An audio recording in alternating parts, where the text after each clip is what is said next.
Strong!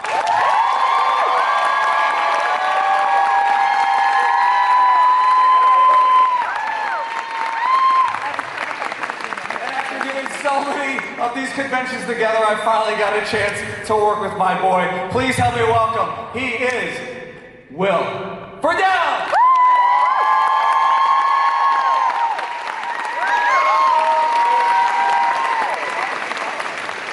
And last, certainly not least, you know her as Topanga Lawrence. Please help me welcome Danielle Fishel.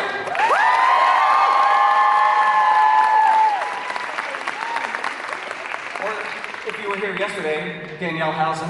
Yes, Danielle Housen. That was so much fun. Welcome to Minnesota. Thank you. Is this anybody's first time here? No. It's a great place. Yeah, we were here a year and a half ago. We did a live show of a podcast. And that was the last time we were here. And then I came to this convention in 2021, I want to say? Yeah, it was during COVID. That's about how many people we were allowed to talk to. It was during COVID and we had like the plastic shield, so it was like, yeah, it was, but it was great to be here. Fun. So it was, yeah. I do love that you travel with the podcast. Yeah. First off, how did the concept, whose idea was it? And then once you started doing it, when did you decide to travel with it? Was it Lily Nixon? It was Lindsay Ridgway who came up with the idea for the podcast. It was her idea, which was great. No, it was Ryder. We don't like to give him credit. Anyone but Ryder. But it was Ryder's idea, and a lot of it started because of conventions. We were sitting around at lunch, at dinner, and everything, and we were just constantly having these conversations. And at one point, Ryder was like, "I wonder if anybody else would want to listen to these." And that's like simply how it was born. And I had never seen the show. Yeah, you'd never seen Boy Meets World. I stopped watching it after the first couple episodes aired when we were doing it. Yeah. So that was the whole thing. It was like, I've never watched the show, and now I'm having all these conversations with fans. Like people would come up to me and be making these references, and I'd just be like, I don't remember. I don't know what you're talking about. So Your I thought feet look huge. Thanks, man. You know what they say. What a little kid's foot next to it. Very unfortunate to be sitting here. I don't want to put my foot next to yours now. No, I don't. Okay, that's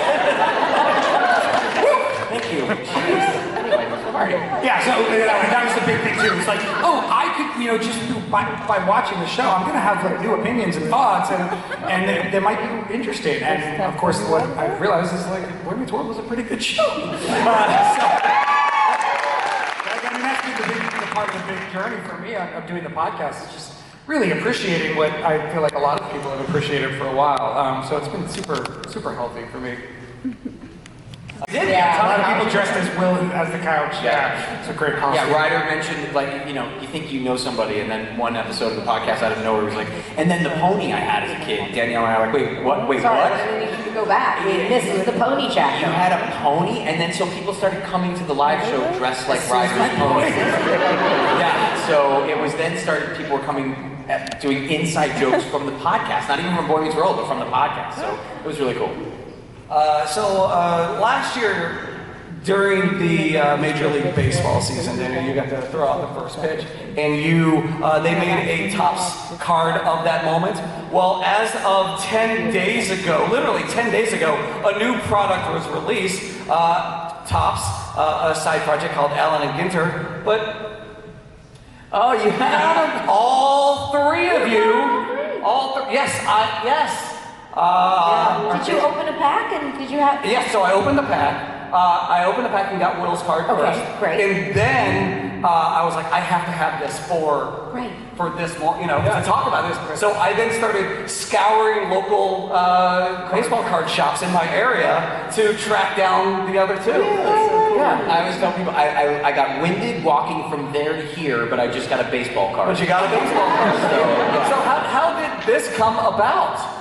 Was it on the heels of that? It was on the heels of throwing the first pitch, which was so fun. And those Topps Now cards happen within 24 hours of kind of like a viral moment. And so I threw the first pitch, and within 12 hours, Topps had reached out and was like, "We'd like to turn it into a baseball card."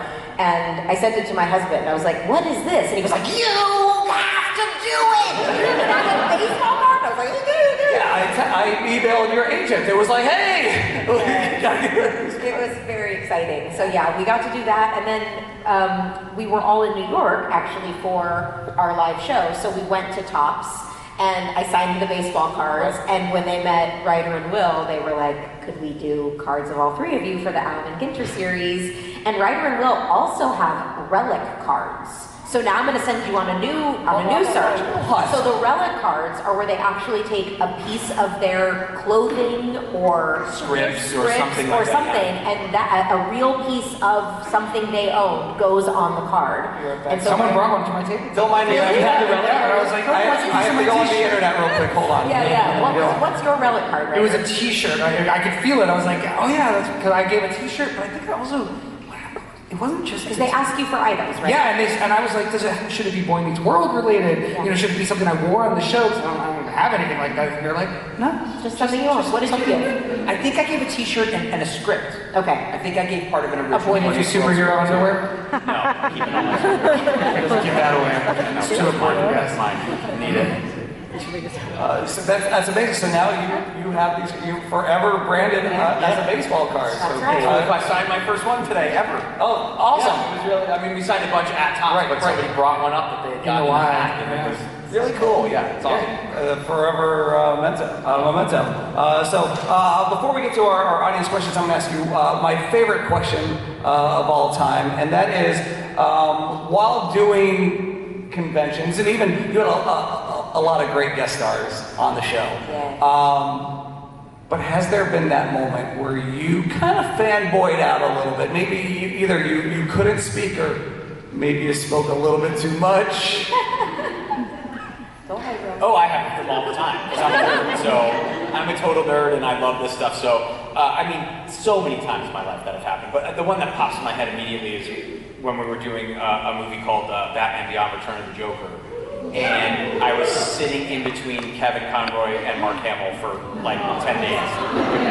And so I sat there like this just the whole time. It was awesome. So yeah, I mean, that's one of the things that's so cool about being a fan first is, you know, conventions especially afford you that opportunity to meet some people that you've just been watching forever and are huge fans of. And so yeah, it happens at almost every convention. I meet somebody that I wanted to meet forever or just am having the best time with. So yeah, it's great. I love it. I got to meet Paula Abdul last year, and that was really cool. Straight up. I was. That was awesome. Ryder? I don't know who anybody is. Ever. Most of It's the really time. fun. Very pop culturally disabled. You know what we did? We had this because of our podcast. So when we were on Boy Meets World, I was like an insane Counting Crows fan. It's even like referenced in an episode.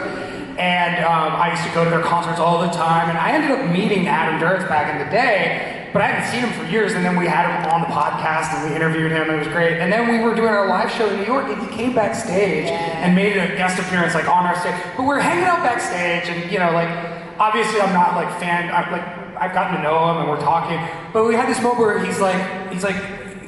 realizes that we're kind of dressed the same, and we're talking. He's like, you and I, we're kind of cut from the same cloth, aren't we?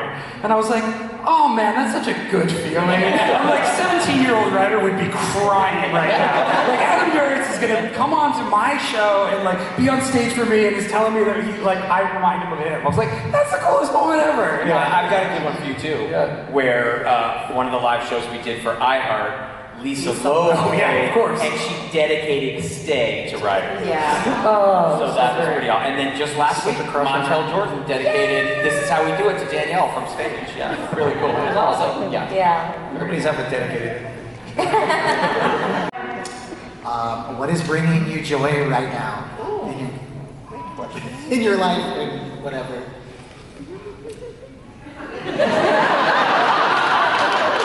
Well, I'm sorry, but the funniest thing was I kept my mouth shut because I assumed they were both instantly going to go, my kids, but no one did. I mean, it's definitely my son. Like, especially we just got through, the Halloween. Like, I am such a big Halloween person, and I don't. my son is even more of a Halloween person. So we had 3 different costumes that he wore. One of them was Scott Pilgrim. Another was Bender from Futurama, and then the third one was Gravity Falls, one of the characters, which I've never seen Gravity Falls. And it was so cool because John DiMaggio is an old friend, so I was able to send him pictures of my son as Bender, and then I've known Edgar Wright for years too, so I told Edgar Wright sent a video, who directed Scott Pilgrim, sent a video for my son saying like, yeah, that's so great that you love this old movie that like nobody really talks about it anymore. Yeah, it's such a good movie. I'm trying to find joy in lots of little things. I started radiation last week, and so I've had 4 days of radiation. I have 16 more to go. I get back on Monday, and I go back to radiation. And one of the things I decided, like, there's like a joke online about like little treats, like when you wake up in the day and you're like, you know what? I got out of bed. I deserve a little treat. I have been little treating myself all day, every day. Like, all right, finished radiation. Need a little treat. And I've been trying to just find more moments of like little bursts of joy throughout the day, because I tend to be very type A, very organized, very methodical about the way I go through my day, and I'm trying to basically I'm trying to loosen up. It's not easy, but I've been able to do it a little bit more, and so I'm just looking for little spots of joy multiple times throughout the day instead of thinking about bigger moments.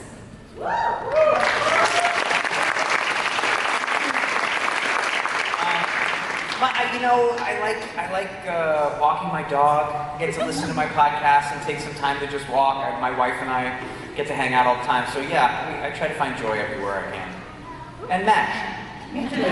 Always MASH. Yeah. Awesome. I've enjoyed your questions that you and your wife, like you've mentioned on the podcast. Oh, cool. And I bring it back to my wife. Oh, cool. I'm so glad to hear that. Thank you so much. Thank you. Thank you, Ryan. My wife, for people who don't know, my wife and I, when we walk our dog for the second time at night, we try to give each other questions that make us just think outside the box. Like, if you could wake up one day in history to observe one thing that happened, but you can't change it, what would you want? So it's all random questions like that, and it just sparks a conversation that usually lasts for weeks. So yeah, it's cool. Hi. Hi, I'm Liz, and my son came with. I dragged him here just to see you guys, so thank you. First of all, fellow boy mom, dad, so I love the stories when you talk about your kids. And my question is, the podcast is amazing. I grew up watching you guys, and now to listen and relive it through your eyes is amazing. Thank you. But you're getting close to the end. What's next? I love the last episode with the, did she trap him, did she not? Is that the plan? Are we planning more of those, or? Quite possibly. Yeah. We know we don't want the podcast to end either, just because we love doing it and we enjoy each other so much. And that one guy loves it. And and so we don't really know exactly what's next, but I don't think there will be an ending to it. I just think there will be a new beginning, and we know there will certainly be a lot of people who are only there because they wanted the Boy Meets World trivia, or they wanted the Boy Meets World history and the stories, and those people will probably drop out, and that's totally fine. That's the mission we started with, but I think we'll figure out a way to keep it going in just a different iteration. Well, thank you. Yeah, you guys are just fun to listen to talk together, so even if you can just do that, they'll be there. So, thank you very much. Hello, what's your name? Nicole. Hi, Nicole. Hi, Nicole. I guess I have possibly a strange question. So since you were on Boy Meets World and then the Read Me Girl Meets World, did you feel that some of the harder hitting issues from Boy Meets World kind of got a bit watered down, maybe in Girl Meets World, or didn't have quite the same impact, and maybe just in general as a trend with TV shows more aimed at children? I don't necessarily know that a lot of the same issues were hit. I think they were trying to look at, there's social media is probably the biggest issue facing teens and kids today. So I don't think they necessarily looked at some of the issues we hit. We didn't do a drinking episode of Girl Meets World. It's also Disney Channel, so there's also more canon. Exactly. Compared to ABC. ABC let us get away with a lot more stuff, and so I think, pitching some of the, there wouldn't have been a would they, won't they sleep with each other episode on Disney Channel kind of thing, that kind of stuff. So, because it's 4 episodes, Boy Meets World? There's 4 episodes of Boy Meets World that they wouldn't even show on That were banned. that were banned on Disney Channel. So yeah, that the channel does things differently than like a network. There was one table read of Girl Meets World where they had written like a bee story with a bake sale at school. Remember this? And the writers knew that Disney Channel would never let them, but it was too funny. They just put this in the script, so we did it at the table read, and it was a bake sale Breaking Bad episode where they end up using like a special blue sugar in their cupcakes, and everybody like gets it. All the kids like suddenly get addicted to the blue cupcakes, and then they start making all this money on the side. And they were like, we had to write it because it was just too funny, but Disney was like, nope, killed it. So I think there were storylines like that, that would have been on a Boy Meets World episode that easily, that they just couldn't do because Disney Channel is a little more, younger. But in terms of like being dramatic, Girl Meets World was pretty dramatic, maybe even more so than Boy Meets World at times. So I think they still made they still aimed for the heart and and the values, I guess. But yeah, it definitely wasn't as zany or full of some of the adult humor that Boy Meets World was able to sneak in. Thank you. Yep, thank you. Hi, my name is Betty, and hi. You touched on this a little bit, Ryder, but I was wondering if you guys have watched the series with your kids or families. Ryder's watched quite a few. Yeah, Andy kind of tapped out when season 2 started because there's so much kissing. But now he's 10, and it was funny, we just recently watched, he watched it with me, and he was like, everyone's gotten so much older. We're now in the 5th season. And he had some comments, he's like, it's not even funny anymore. It was the one episode we were watching was Starry Night, which is a very dramatic episode. Anyway, we'll talk about it on the podcast because we already recorded it. I think it comes out in a couple weeks. But I talked to him then.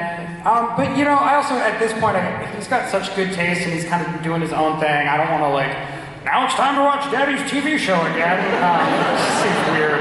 So I'll just let it go. There was one time where I had been watching Boy Meets World for the rewatch, and so when we opened Disney Plus, it was the most recent thing on the screen, and Adler was like, "What's this?" And I said, "Oh, it's the show Mommy was on when she was a kid." And he said, "Can I watch it?" And I said, "I don't know if you'll think it's interesting." He said, "I bet I will." And I said, "Okay." And so I turned it on and I put on Corey's Alternative Friends, which was Topanga's first episode. And I was like, I was all so excited to be watching with him. I was like, "Look, honey, that's Mommy's a little girl." And he's watching for a little bit and then he goes, "You're right, I'm bored." And I said, "Okay, yeah, it's fine. Well, maybe you're too young." I think he was only 3, so I'm going to give him a few more years and then try again. My dog.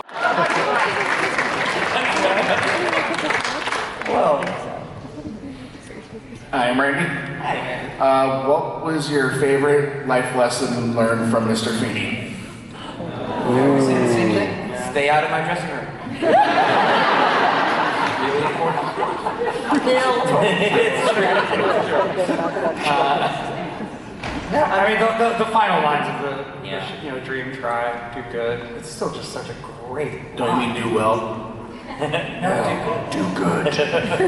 That still is one of the best distilled lessons. I also, even though it wasn't necessarily a direct Feeney moral of the story, but just the overall theme from Boy Meets World that you don't have to be blood to be family is something that resonates for me in my life, and I think is important to talk to kids about too, that, the friends that you make and the lifelong friendships you have, those people are sometimes just as important and influential on who you become as a person as the people you're blood related to, and being blood related to somebody doesn't make them necessarily closer or better for you than somebody who isn't, so I love that theme. I was lucky. I got to, work with Bill a lot, especially as we got older. So Eric got a lot of kind of the nuggets of wisdom from Feeney as he was going along. There were so many of them, and we missed a lot of them. Now we're watching the show again, we realized how often he was giving out those little pearls of wisdom. I mean, it was like every episode. So yeah, those are the 2 ones I go to as well. But there's so many little ones that he would just drop along the way about friendship, about love, about respect or loyalty. I mean, there's some pretty great ones in there. There's also that one that I had totally forgotten where he gets really angry and he gives us this lecture about you have the internet now, which is like basically an entire library at your fingertips. Versus the printing and press, you know, all you do is save the princess from King Koopa.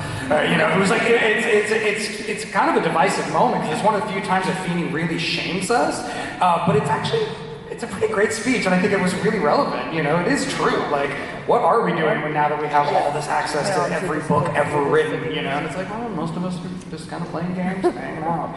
It's still a resounding sentiment. All right, thank you. And can we get a Feeny call? I gave it to the girls on Girl Meets World. It's theirs. You have to ask them for that. I did. I passed the torch. It's theirs now. All right, thank you. Thank you. Sabrina Carpenter will start doing it. That'd be great.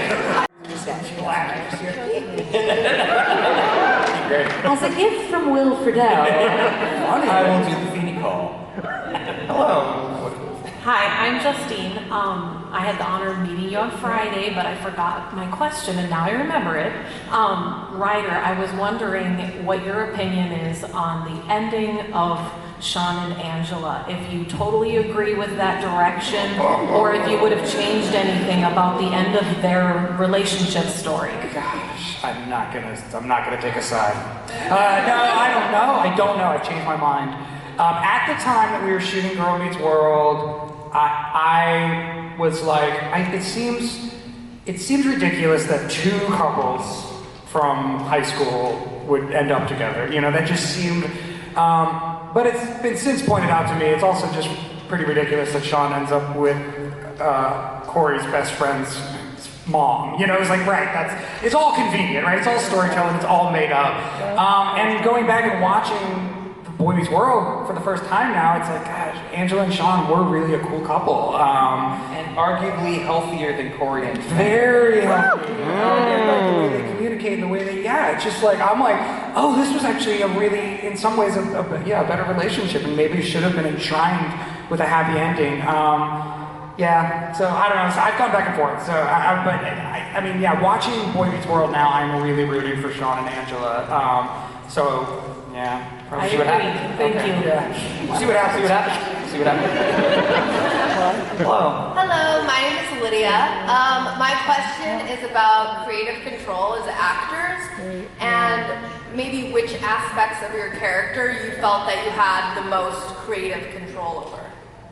That's a great question, yeah. I mean, that's part of the reason why I stopped acting, is because you don't have a lot of creative control, and it can be, you know, it's part of the job, right? Part of the job is to be a vessel for the text and a vessel for the storytelling, and you have to give yourself over and commit wholeheartedly. And when I was younger, that was kind of easier. As I got older, I got less and less comfortable with sort of just handing over me, my body, my voice, my whatever to my artistry.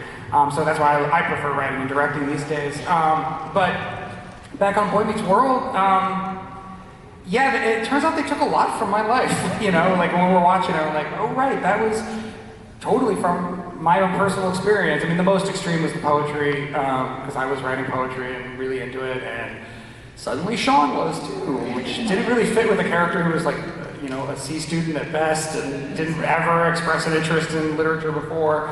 But, you know, and at that point, they wrote some poems for my character, and I was just uncomfortable, so I went to Michael Jacobs, the producer, and told him I didn't really like the episode, I didn't know what to do, and he said, well, why don't you try writing poems of your own, and maybe we'll just use those instead, and I was like, okay, and I did, and then he wanted me to rewrite them, and I was like, no, I'm not going to rewrite them, and he ended up using the ones that I had written,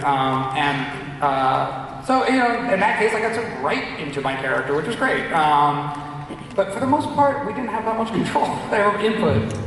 I had a little more creative freedom because I was older, I think. And so, especially towards the end, they were kind of making Eric so wacky that I could kind of play with it and stuck to the lines they wrote, but still in that kind of world was able to kind of creatively do what I wanted to do a little more than they were. Which was great, and then they let me ad-lib when I wanted to, and, you know, button scenes, I was big at, you know, when they were supposed to be done, I would throw something in at the end, so I was definitely given a lot more freedom than they were in that respect, but Ryder's right, I mean, you're there for the writers to be able to put words into your mouth, that's kind of their job. So it's also doubly strange when you're children doing it, because you have that much less control when you're young. But it was fun. That's how I look at it. I didn't realize they were changing Topanga to be much more like Danielle. You know, like I'm realizing when we watch the show and she becomes so type A and so obsessed with her A grades, and that first season or even 2 seasons where she had more of the flower child, unique personality. I wish they had kept some of that. It didn't need to be like, you know, channeling and doing weird voices, but I wish they would have maintained some of Topanga's unique spirit, instead of just making her more and more like the Danielle I described to you all, the very methodical, like kind of obsessive, type A personality. So I don't know, I mean, they really did, like Ryder said, they took a lot from who we were as people. You always sneeze the lottery numbers. I did that quite a bit. That's why they wrote that for Aaron. No, but when they took our real personalities and just kind of made them our characters. So without realizing it, we had control, but we didn't. It didn't feel like it. All right, thank you. Thank you. Hello. Hi, my name is Ria. I hope it's okay that I change my question. Ria, R-I-A, and it was short for Alexandria. Yes. Remember that? That's amazing. So the 3 of you seem like well-rounded individuals. And from the podcast, you seem kind and loving and compassionate and you care about each other so much after spending so much time together. And what we know about child stars, how are you the way that you are? Why are you still doing this? What is driving this ship?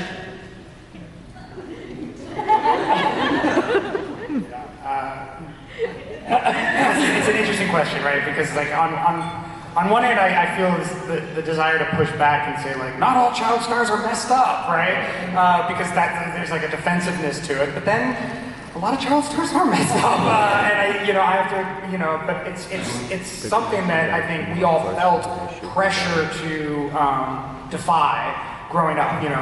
We were in a sort of in-between generation. A lot of 80s kid actors from television had rough experiences, and we had sort of learned from them.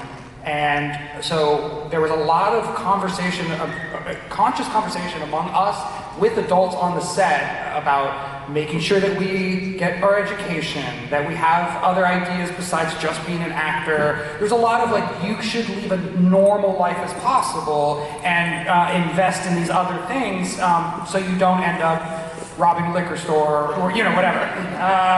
And I think actually our generation of actors turned out pretty well. I think the next generation had a much more paparazzi influence in their lives. Like you're talking about like the Britney Spears, like the 98 through 2010. I think they had it rougher. They were a little less prepared because the whole culture was changing. We didn't have social media. We didn't have a lot of paparazzi following us around. So I think we missed a lot of the things that would have really made it a lot harder. We're also very close to our families. And I think that's, when you have that kind of foundation to start with, and that kind of support system in place before you start anything, it's also super helpful. I mean, I remember the story that I often tell is, I was home, I was like 16 or 17, it was the first season of the show, and I said something that was like slightly egotistical, like I'm on a television show, so whatever it was.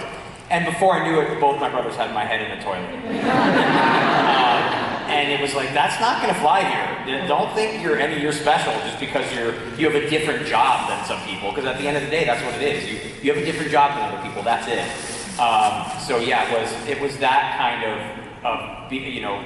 structure to be grounded that I think, I'll speak for myself, that really helped me the most. And my parents, like Ryder said, my parents are always, hey mom, I just signed a deal to do a new movie. That's great. But when that's done, are you going to go to college? Or are you going what do you want to study? That was always a big conversation in our house. So I think things like that were important, and especially when you're young, what you do tends to become your entire identity.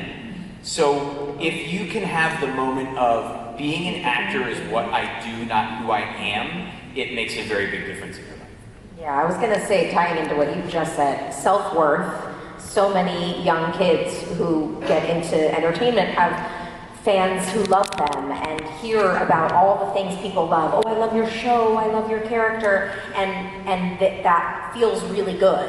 And then when that goes away, if there's not another character or another show or another movie somebody loves, you start to feel like, well, nobody loves me anymore. And recognizing somebody loves the work that I do versus they don't actually know me, being able to separate your self-worth from the job that you do and know that even if you don't do this job anymore or even if nobody wants to hire you, it doesn't change your worth. Like, we are all worthy, and knowing that, like truly knowing that, is sometimes hard for child stars, because when it all goes away, they feel like, well, nobody loves me anymore. And I think for us, who had families that really encouraged us, I mean, my mom also is the same way. She'd be like, you may be on Boy Meets World Monday through Friday, but on Saturday you pick up the dog poop. It's in the backyard. And so that, you know, we had as normal of childhoods as you could possibly have, considering it's a very abnormal childhood. Thank you so much. Thank you. Get through this line. Hello, what's your name? Hi, I'm Emily. Nice to meet you guys. I am a big fan of the podcast and as well as of the show. I was wondering, to date, what has been the biggest surprise in terms of plot points or memories that have come back, misconceptions that you may have had about the show, coming back to it 30 years later? I know one right away. I know it too. That we thought Topanga was a huge part of the show. And then we watch it and we're always going like, where the hell is Danielle? Like, what's going on? And then we're now in season 5 and they've written it in such a way where in like 6 episodes, she's now essentially the most important part of the show. I mean, so in my head, Danielle comes on the show episode 4, and Topanga is a hugely important part of the show from that moment until the end. And as we're watching, we realized that wasn't necessarily the case, which was really weird. What did you think I was going to say? I thought you were going to say, because to me the most shocking revelation that because I didn't think there were necessarily too many things I didn't know about entirely, but hearing Trina say that someone told her that our cast went to someone in charge and said that we didn't want her in the series finale, and that's why she had a 2-part episode leading into her. Like, hearing her say that on the podcast was like, what? Yeah. that was a massive shock. Yeah. That stands out for me from the podcast as being the biggest. I thought she meant what was the biggest shock of the show now that we're watching Boy Meets World. She That's said what I any of was. those. She said that. That's she what I said went. that. Oh. She said that. You didn't. I heard it right, right? Okay, you good. didn't misunderstand. Mine was an option. Yours was an My option. entire head is foggy from the second my foot was next to Ryder's. Oh, right. Everything else has been a blur. Smallfoot. Everything else has been a blur. Let's just say that. I don't know if I have a number one. I can't think. There's been so many revelations. I think, I mean, for me, I guess because it's so weird that I acted this character, and yet now I'm like discovering things about him that I'm like, oh, I didn't realize that Sean was that funny for the beginning, you know. In my mind, I think what happened is I got locked in the season 6 and season 7 Sean, and like that's kind of all I remember. And so to see in those earlier episodes when he's like kind of this like cocky guy running around with the little Corey and like all these like more bantery sort of like zany sides of Sean, I love. And like I'm like, oh, that was really cool, and I didn't remember any of that. And I kind of wish the that other stuck thing around that we more. talk about on the podcast is you and I didn't realize how important we were to the show. Yeah, until we watched yeah. it again. That was really I thought, like, yeah.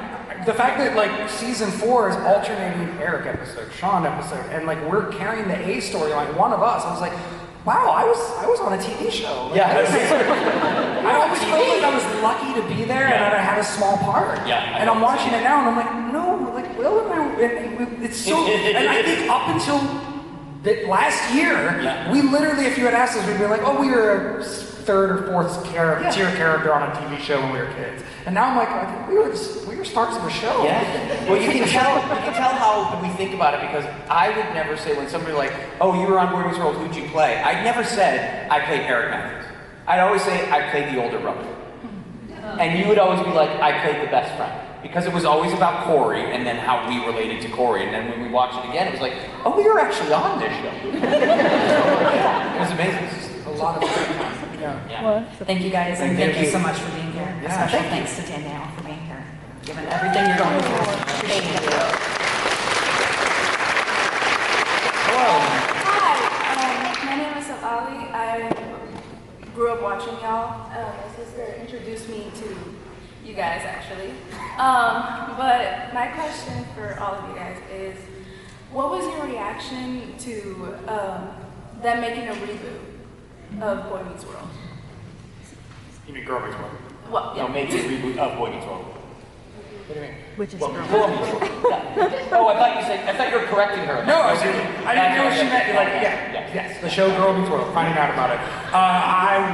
We did not get it. Will and I did not get a heads up, so we found out about it from the newspapers, and it was a little disappointing because no one clued us in or invited us to be a part of it before it was sold and made into a thing. Yep. So that was really frustrating.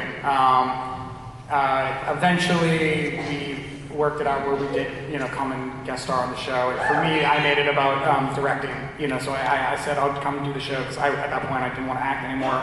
But I said I'd come do Sean again if they let me direct, and I ended up directing a lot of the second season, which was super fun. Yeah, Ryder directed 18 episodes of Girl Meets World, which of only, we did 78 episodes, so you did more than any other director on the show. We always loved it when Ryder was there. I got a call about it and didn't realize how far along they were in the process. I was kind of told hey, there's this thing and we're thinking of doing it. And I said, okay, wow, all right. There were a few questions I had, and one of the first questions was, so is everybody coming back to do it? And yes, of course, that's the plan. And it was wow, okay, great. This feels like a once-in-a-lifetime opportunity. I had also was not really acting anymore. I had just graduated from Cal State Fullerton with my degree in psychology, and I had just been accepted to Chapman University for my master's in marriage and family therapy. I was going to be a marriage and family therapist. And it was literally the same week I was going to be sending my acceptance letter that I got the call, and I was oh man, this is literally the only thing that could make me put my master's degree on hold, because it really did feel like a once-in-a-lifetime opportunity. It was okay, you can't really turn this down. And so I was okay, this is going to be fun. And then I don't even remember how long after that it was public. It was it all felt very quick, and then I realized later, oh, this had been in the works for a really long time without my knowledge. And I didn't know that Ryder and Will hadn't been told until much later, after the word was out, and they were yeah, we never even knew. And I was what? So, yeah. Thank you. Thank you. Hi, my name is Angeles. So you did already say that the Feeny Call is now Mayan Riley's, but I was wondering, how did that originate, and have any of you guys ever tried it? Oh, good question. Other than it originated. It was just in the script. It just said Eric, goes to the fence line, and then it just was Mr. Feeney with an exclamation point. I was just supposed to be yelling Mr. Feeney. But I like to milk everything I can for as long as possible. So that Mr. Feeney became two Mr. Feeneys, became loud Mr. Feeneys, became just a sing-songy thing. To then it was just kind of I want to see how long I could make this last.